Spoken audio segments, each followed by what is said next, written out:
Aujourd'hui, j'aurais pu facilement basculer dans une histoire de rejet complètement, mais complètement démesurée. Pour vous mettre en contexte, je viens d'entreprendre la suite d'une formation que j'avais entamée 2 ans passés aux États-Unis en encodage et on nous a jumelés avec une personne, avec un binôme, afin qu'on se soutienne mutuellement, qu'on reste engagé dans le processus. Ben, après lui avoir écrit dans un anglais pratiquement impeccable en passant, que je pouvais, oui, bafouiller de temps en temps, mais en anglais, mais que c'était rien de dramatique. En fait, c'était juste drôle. Ben, devine quoi? Elle m'a réécrit pour me dire qu'elle ne voulait pas pantoute être avec moi.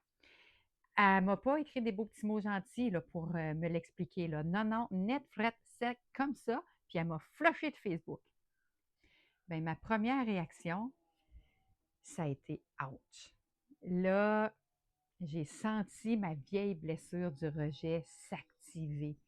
Puis là, j'avais le goût, là, de la traiter tous les pires noms du monde. Je ne l'aurais pas ménagé. J'avais envie de l'envoyer se faire foutre, puis pire encore. J'étais en choc. J'étais littéralement en choc. Ben, si toi aussi, tu t'es déjà senti comme ça, dis-toi que c'est tout à fait normal. Parce que pour notre cerveau, le rejet, c'est la pire chose qui peut arriver pour son humain. On revient en arrière un petit peu dans le temps des cavernes. Parce que si on se ramène à cette époque-là, pendant des centaines de milliers d'années, notre survie dépendait du groupe, littéralement, ou du clan. Puis être exclu du clan, ça signifiait être privé de protection, être privé de ressources, de nourriture et de sécurité. En d'autres mots, pour le cerveau primitif ou le cerveau archaïque, le rejet du clan, ça équivaut à une mort presque assurée. Puis comme le cerveau a très, très, très peu évolué en 300 000 ans, ben, il continue d'interpréter le rejet comme une menace beaucoup plus grande qu'elle l'est en réalité. Donc, dans mon histoire que je viens de vous raconter, mon cerveau, il a littéralement interprété ce rejet-là de mon binôme que je connais ni d'Ève ni d'Adam comme un danger de mort potentiel. Bien, quand on comprend le langage du cerveau et qu'on prend conscience de ça, bien, ça devient presque drôle parce qu'on s'entend que je ne suis pas en danger de mort, pas en tout, moi là. Puis c'est là que ça devient intéressant. Parce que entre, entre ce qui arrive et entre les histoires qu'on se raconte, il existe un espace. Puis dans cet espace-là, ben c'est là que se trouve notre pouvoir. Je m'explique. J'aurais pu, j'aurais pu me raconter que, encore une fois, je ne suis pas assez bonne. Mon anglais est pourri, je dérange finalement, j'ai pas ma place à nulle part. Mais oui, parce que là, ben, on généralise en plus de ça. Hein? J'aurais pu laisser toute la place à la colère. J'aurais pu être enragée de noir. J'aurais pu pleurer ma vie même.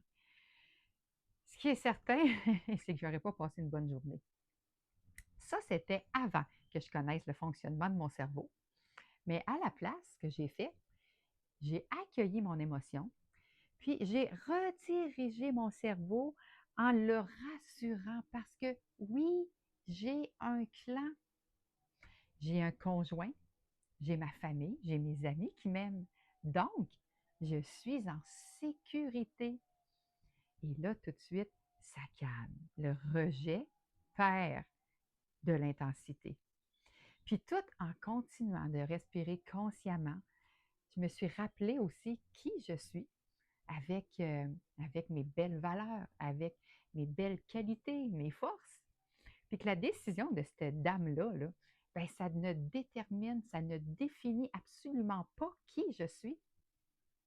Alors, quand on comprend comment fonctionne notre cerveau, on cesse on cesse de croire toutes ces histoires-là là, qui nous racontent, puis c'est là qu'on reprend notre pouvoir.